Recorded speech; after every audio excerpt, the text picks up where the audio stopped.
এ তো আচ্ছা ঝামেলা পড়লাম রে, সকাল থেকে বইকে বইকে আমার মাথা খারাপ করে দিল। স্যার একে নয় ছেড়ে দেন। ছেড়ি তো দেবই, আগে ওকে ভালো করে সাইজ করি, এমন মার দেবো না জীবনের জন্য পকেট মার ঘুরে যাবে।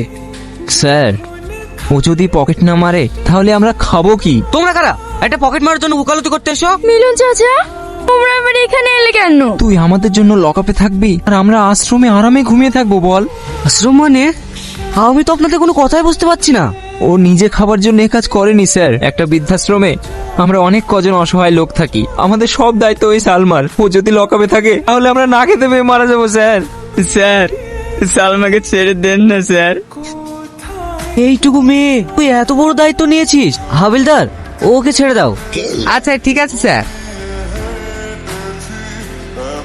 স্যার আমাদের আশ্রমে যাবে। আচ্ছা ঠিক আছে যাবো, আর তুই পকেট মারিস না, এগুলো খুবই খারাপ কাজ। আজ থেকে আমি তোর পাশে থাকবো। আর হ্যাঁ, এই কার্ডটা তোর কাছে রাখ।